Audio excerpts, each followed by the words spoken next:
श्री कृष्ण जी की नगरी द्वारिका महाभारत युद्ध के 36 वर्ष पश्चात समुन्दर में डूब जाती है। द्वारिका के समुन्दर में डूबने से पूर्व श्री कृष्ण जी सहित सारे यदुवंशी भी मारे जाते हैं। समस्त यदुवंशियों के मारे जाने और द्वारिका के समुन्दर में विलीन होने के पीछे मुख्य रूप से दो घटनाएं जिम्मेदार हैं। एक माता गंधारी द्वारा श्री कृष्ण जी को दिया गया श्राप और दूसरा ऋषियों द्वारा श्री कृष्ण जी पुत्र सांब को दिया गया श्राप। महाभारत युद्ध की समाप्ति के बाद जब युधिष्ठिर का राज तिलक हो रहा था, तब कौरवों की माता गंधारी ने महाभारत युद्ध के लिए श्री कृष्ण जी को दोषी ठहराते हुए श्राप दिया कि जिस प्रकार कौरवों के वंश का नाश हुआ है, ठीक उसी प्रकार यदुवंश का भी नाश हो जाएगा।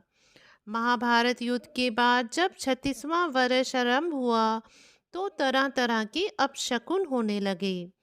एक दिन महर्षि विश्वामित्र, कनव देव ऋषि नारद आदि द्वारका गए।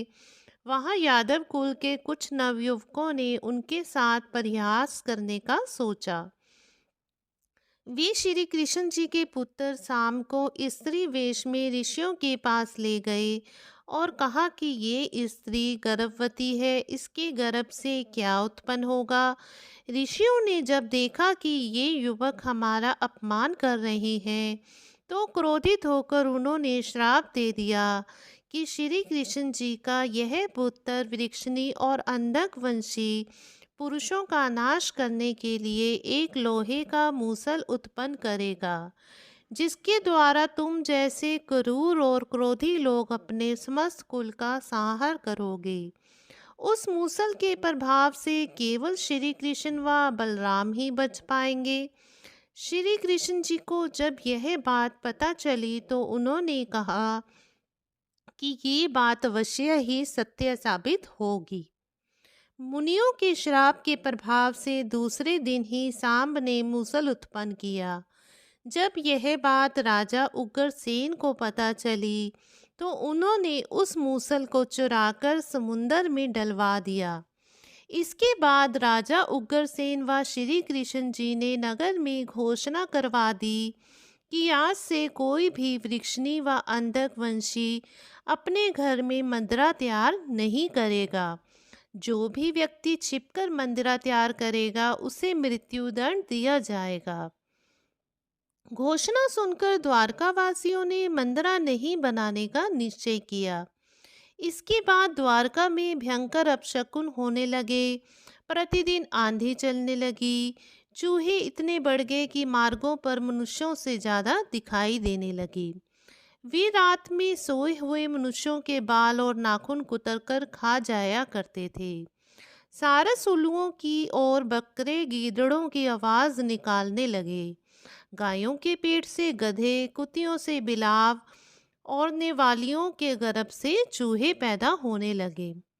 उसी समय यदुवंशियों को पाप करते शर्म नहीं आती थी। जब श्री कृष्ण जी ने नगर में होते हुए इन अपशकुनों को देखा, तो उन्होंने सोचा कि कौरवों की माता गंधारी का श्राप सत्य होने का समय आ गया है।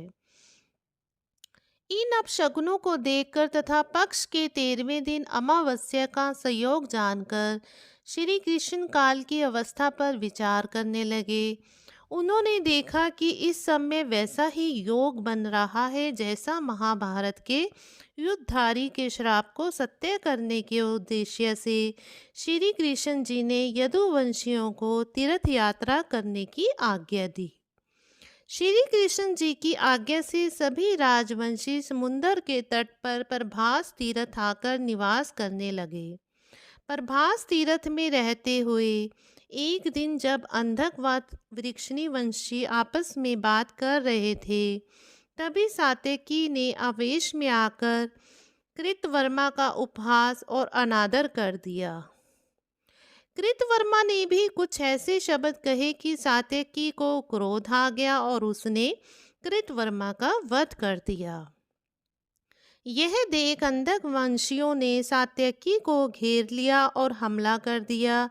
सात्यकी को अकेला देखकर श्री कृष्ण जी के पुत्र प्रद्युम्न उसे बचाने दौड़े। सात्यकी और प्रद्युम्न अकेले ही अंधक वंशियों से भिड़ गए, परंतु संख्या में अधिक होने के कारण वे अंधक वंशियों को पराजित नहीं कर पाए और अंत में उनके हाथों मारे गए। अपने पुत्र और सात्यकी की मृत्यु से क्रोधित होकर श्री कृष्ण जी ने एक मुट्ठी एरका घास उखाड़ ली। हाथ में आते ही वह घास वृक्ष के समान भयंकर लोहे का मूसल बन गई। उस मूसल से श्री कृष्ण जी सभी का वध करने लगे।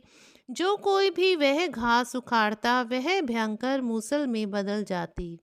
ऐसा ऋषियों की श्राप के कारण हुआ था।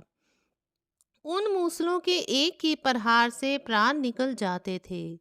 उसी समय काल के प्रभाव से अंधक, भोज, शीनी और वृक्षनी वंश के वीर मूसलों से एक दूसरे का वध करने लगे। यदुवंशी भी आपस में लड़ते हुए मरने लगे।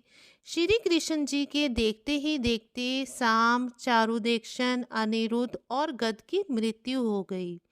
फिर तो श्री कृष्ण जी और भी क्रोधित हो गए और उन्होंने शेष बचे सभी वीरों का संहार कर डाला। अंत में केवल दारुक श्री कृष्ण जी के जो सारथी थे ही शेष बचे थे। श्री कृष्ण जी ने दारुक से कहा कि तुम तुरंत हस्तिनापुर जाओ और अर्जुन को पूरी घटना बताकर द्वारका ले आओ। दारुक ने ऐसा ही किया। इसके बाद श्री कृष्ण जी बलराम को उसी स्थान पर रहने का कहकर द्वारका लौट आए। द्वारका आकर श्री कृष्ण जी ने पूरी घटना अपने पिता वसुदेव जी को बता दी। यदुवंशियों के संहार की बात जानकर उन्हें भी बहुत दुख हुआ। श्री कृष्ण जी ने वसुदेव जी से कहा कि आप अर्जुन के आने तक स्त्रियों की रक्षा करें। इस समय बलराम जी वन में मेरी प्रतीक्षा कर रहे हैं, मैं उनसे मिलने जा रहा हूँ। जब श्री कृष्ण जी ने नगर में स्त्रियों का विलाप सुना तो उन्हें सांत्वना देते हुए कहा कि शीघ्र ही अर्जुन द्वारका आने वाले हैं, वे ही तुम्हारी रक्षा करेंगे। ये कहकर श्री कृष्ण जी बलराम से मिलने चल पड़े। वन में जाकर श्री कृष्ण जी ने देखा कि बलराम जी समाधि में लीन है। देखते ही देखते उनके मुख से सफ़ेद रंग का बहुत बड़ा सांप निकला और समुंदर की ओर चला गया। उस सांप के हजारों मस्तक थे। समुंदर ने स्वयं प्रकट होकर भगवान शेषनाग का स्वागत किया। बलराम जी द्वारा देह त्यागने के बाद श्री कृष्ण जी उस सूने वन में विचार करते हुए घूमने लगे। घूमते घूमते वे एक स्थान पर बैठ गए और गंधारी द्वारा दिए गए श्राप के बारे में विचार करने लगे।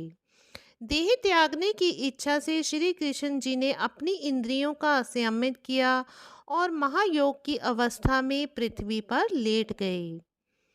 जिस समय भगवान श्री कृष्ण जी समाधि में लीन थे, उसी समय जरा नाम का एक शिकारी हिरणों का शिकार करने के उद्देश्य से वहां पर आ गया। उसने हिरन समझकर दूर से ही श्री कृष्ण जी पर बाण चला दिया। बाण चलाने के बाद जब वह अपना शिकार पकड़ने के लिए आगे बढ़ा तो योग में स्थित भगवान श्री कृष्ण जी को देखकर उसे अपनी भूल पर बहुत ज़्यादा ही पश्चाताप हुआ। तब श्री कृष्ण जी को उसे आश्वासन दिया और अपने परम धाम चले गए।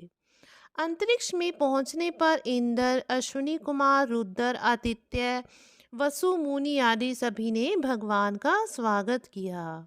इधर दारुक ने हस्तिनापुर जाकर यदुवंशियों के संहार की पूरी घटना पांडवों को बता दी। यह सुनकर पांडवों को बहुत शौक हुआ। अर्जुन तुरंत ही अपने मामा वसुदेव से मिलने के लिए द्वारका चल दिए। अर्जुन जब द्वारका पहुंचे तो वहां का दृश्य देखकर उन्हें बहुत शौक हुआ। श्री कृष्ण जी की रानियां उन्हें देखकर रोने लगी। उन्हें रोता देखकर अर्जुन भी रोने लगे और श्री कृष्ण जी को याद करने लगे। इसके बाद अर्जुन वसुदेव जी से मिले। अर्जुन को देखकर वसुदेव जी बिलक बिलक कर रोने लगे। वसुदेव जी ने अर्जुन को श्री कृष्ण जी का संदेश सुनाते हुए कहा कि द्वारका शीघ्र ही समुंदर में डूबने वाली है। अतः तुम सभी नगरवासियों को अपने साथ ले जाओ। वसुदेव की बात सुनकर अर्जुन ने दारुक से सभी मंत्रियों को बुलाने के लिए कहा। मंत्रों के आते ही अर्जुन ने कहा कि मैं सभी नगरवासियों को यहाँ से इंद्रप्रस्थ ले जाऊंगा, क्योंकि शीघ्र ही इस नगर को समुंदर डुबो देगा।